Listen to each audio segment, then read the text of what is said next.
एक बेसिक सा सवाल पूछता हूँ मैं आपको कि आपके पिछले 2-3 सालों में आपके जो महीने का खर्च है वो बढ़ा है या नहीं बढ़ा है? मेरा तो जवाब है बढ़ा होगा, क्योंकि जिस तरीके से महंगाई बढ़ रही है, हर किसी का खर्चा बढ़ गया है। तो प्रॉब्लम कहाँ शुरू होती है? प्रॉब्लम जब शुरू होती है जब हमारे खर्चे तो बढ़ रहे हैं लेकिन हमारी सैलरी नहीं बढ़ रही है, और इसी को हम बोलते हैं इन्फ्लेशन। इन्फ्लेशन में कहीं आपका पैसा चोरी नहीं हो रहा है, लेकिन इन्फ्लेशन में क्या होता है, जो वैल्यू आज 100 रुपये की आज है वो कल 100 रुपये की वैल्यू नहीं रही, कल वो 99 रह सकती है, 90 हो सकती है, 95 हो सकती है। तो कहने का मतलब ये है कि इन्फ्लेशन जो होता है वो कोई एक बहुत बड़ा इंग्लिश का शब्द नहीं होता है। इन्फ्लेशन का मतलब यही है कि आज जो हमारे पैसे की वैल्यू है वो कल उतनी नहीं रहती, इसी बात को हम इन्फ्लेशन कहते हैं। मैं आपको समझाऊंगा कि इन्फ्लेशन को कैसे कंट्रोल करना है, आपको कैसे उसको बीट कर सकते हैं। तो चलिए चलते हैं वाइट बोर्ड पर। लोग बोलते हैं कि हमें अपना पैसा सेफ रखना चाहिए। यहीं पर शर्मा जी का लॉजिक आता है कि हम तो अपना पैसा एफडी में डालते हैं, जिससे हमें 6 से 7% रिटर्न मिल जाता है और हमारा पैसा सेफ रहता है। मेरी नज़र में एफडी करना कोई गलत नहीं है, लेकिन यहाँ पे एक लॉजिकल सवाल ये आता है कि मान लीजिए एफडी अगर 6% की रेट से बढ़ रही है, तो घर का खर्चा अगर 7 से 8% या 6 से 7% के बीच में बढ़ रहा है, तो क्या एफडी करना लॉजिकल रहेगा? तो यहाँ पे जो 1 से 1.5% का गैप बन रहा है उसको कैसे भरा जाए? तो आपके दिमाग में एक सवाल आया होगा, तो फिर ऐसी कौन सी चीज़ है जो एफडी से बढ़िया है और जो गैप बन रहा है इसको भी भर रही है वो, और रिटर्न भी बना के दे रही है? तो बने रहिए वीडियो में, आगे मैं बताऊंगा कि वो कौन कौन से इन्वेस्टमेंट हैं जहाँ पर आपको अच्छा रिटर्न मिल सकता अच्छा रिटर्न मिल सकता है। तो महंगाई को बीट करने के लिए सबसे पहले हमारे दिमाग में आता है वो होना चाहिए एसेट्स।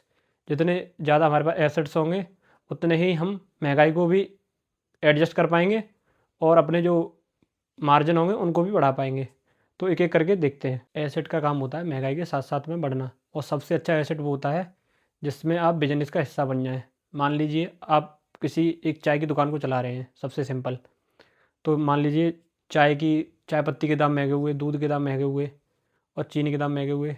तो आप मान लीजिए अभी 10 रुपये की चाय बेच रहे हैं, तो आप उसको 15 की कर सकते हैं या 20 की भी कर सकते हैं। वैसे ही कंपनियां करती हैं, मान लीजिए अगर उनको मार्जिन कम हो रहा है तो वो रेट बढ़ा देती हैं। तो एसेट बनाने के लिए सबसे ज़्यादा अच्छी चीज़ होती है कि आप बिजनेस का हिस्सा बनिए। दूसरा सबसे इम्पोर्टेंट पॉइंट आता है, आप अपने पैसे का ग्लोबल इन्वेस्टमेंट करिए। मान लीजिए 2013 में डॉलर का रेट था 60 रुपये के आसपास, आज की डेट में देखा जाए तो 90 के आसपास है डॉलर। तो अगर मान लीजिए आपने कुछ भी नहीं किया होता, अगर आपने यूएस मार्केट में पैसा लगाया होता, तो भी आपका पैसा काफ़ी अच्छी तरीके से ग्रो हो गया होता। तो आपको अपने पैसे को इंडिया में ही इन्वेस्ट नहीं करना है, आपको ग्लोबल भी इन्वेस्टमेंट के ऑप्शन देखने पड़ेंगे, क्योंकि उसमें आपको क्या होता है कि डॉलर के अगेंस्ट आपको जो वीक पैसा हो जाता है उसका अच्छा खासा रिटर्न बन जाता है।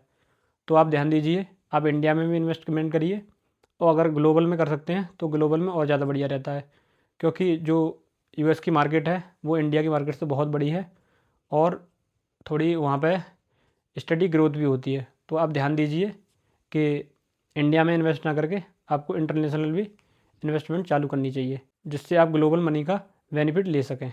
तीसरा सबसे इम्पोर्टेंट पॉइंट आता है गोल्ड। आप गोल्ड में भी इन्वेस्टमेंट कर सकते हैं, लेकिन ध्यान रहे गोल्ड से आप वेल्दी नहीं बनेंगे। गोल्ड आपके बैकअप के लिए रहेगा, जब ग्लोबल मार्केट और इंडिया की मार्केट नीचे आएगी तो गोल्ड के पैसे ऊपर जाएंगे। तो गोल्ड को आप सेफ्टी के लिए इन्वेस्टमेंट करिए, और इसमें आप अपने पोर्टफोलियो का 10 से 15% ही इन्वेस्ट करिए, इससे ज़्यादा नहीं, क्योंकि इससे ज़्यादा अगर करेंगे तो फिर आप अपने पैसे को जल्दी जल्दी कंपाउंड नहीं कर पाएंगे। तो गोल्ड में भी आपको पैसा ज़रूर लगाना है सेफ्टी के लिए। गोल्ड के बाद में इन्वेस्टमेंट का सबसे अच्छा ऑप्शन है प्रॉपर्टी में आप पैसा लगाइए, क्योंकि प्रॉपर्टी की वैल्यू हमेशा बढ़ती रहती है, अच्छी अगर लोकेशन होगी। और आपने देखा होगा कि कहीं पे भी रेंट के दाम अगर एक बार बढ़ जाते हैं तो वो नीचे नहीं होते हैं, रेंट दिन पे दिन बढ़ता जा रहा है। तो आप प्रॉपर्टी में पैसा लगाइए, अगर आप अच्छा पैसा है, अगर नहीं है तो आप रेट्स में पैसा लगा सकते हैं, जिससे आपको एक अच्छा इनकम सोर्स बन जाएगा। तो आप अपने इन्वेस्टमेंट का 20 से 25% पैसा प्रॉपर्टी में और रेट्स में लगा सकते हैं। आइए वाइट बोर्ड पे देखते हैं एग्जैक्ट नंबर। मान लीजिए अगर आपने 10 साल पहले 10 लाख रुपए एफडी में, म्यूचुअल फंड में और रेट्स में या प्रॉपर्टी में और गोल्ड में लगाए होते तो वो कितने हो जाते। तो आइए रियल कैलकुलेशन देखते हैं। अब आप ध्यान से देखिए कि आपने अगर 10 लाख रुपए एफडी में 10 साल की लगाए होते तो वो आपके लगभग 18 लाख रुपए बन गए होते, है ना।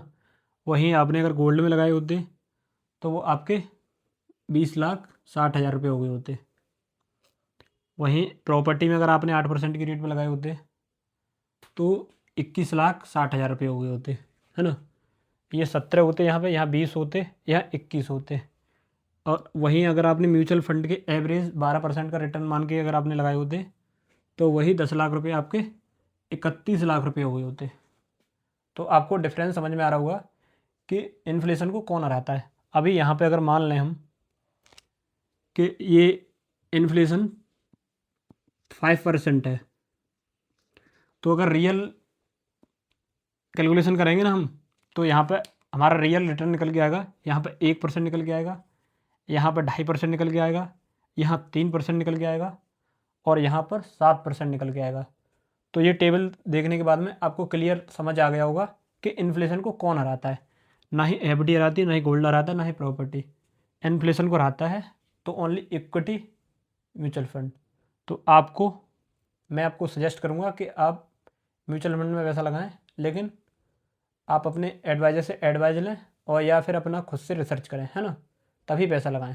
फिर सबसे इम्पोर्टेंट सवाल ये आता है, तो हमें अपना पोर्टफोलियो कैसे बनाना चाहिए। तो पोर्टफोलियो बनाने के लिए आपको ध्यान देना है कि आप अपना इक्विटी या म्यूचुअल फंड में जो भी आपका इन्वेस्टमेंट है उसका 50 से 60% रखिए। अगर यंग एज में हैं आप तो 70% भी कर सकते हैं इक्विटी और म्यूचुअल फंड में, है ना।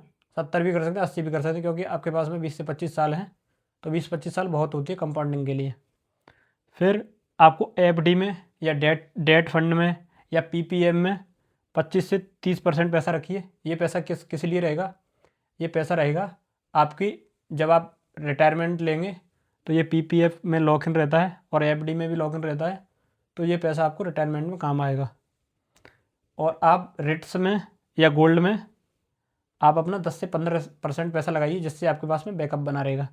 जब आप इस तरीके से इन्वेस्टमेंट करेंगे तो आपका पैसा ग्रो भी होगा और आपको नींद भी अच्छी आएगी, क्योंकि अगर यहाँ पे कोई दिक्कत आती है तो ये दोनों हैं संभालने के लिए। यहाँ दिक्कत आएगी तो यहाँ पैसा बनेगा, यहाँ बैकअप रहेगा, ये आपको ग्रोथ देगा। तो ध्यान रखना है आपको अपना पोर्टफोलियो मिक्स पोर्टफोलियो बनाना है। ऐसा नहीं कि आप 100% इक्विटी में पैसा लगा दें या 100% पैसा आप अपने एफडी में लगा दें, तो वो पैसा आपका ना ग्रो होगा ना कुछ होगा, वो पैसा धीरे धीरे ख़त्म हो जाएगा। तो ये इन चीज़ों का ध्यान रखना है। तो मिक्स पोर्टफोलियो इसलिए मैं बोलता हूँ कि आप अपना पूरा पैसा एफडी में लगाइए, ना ही पूरा पैसा आप अपने स्टॉक्स में या म्यूचुअल फंड में लगाइए।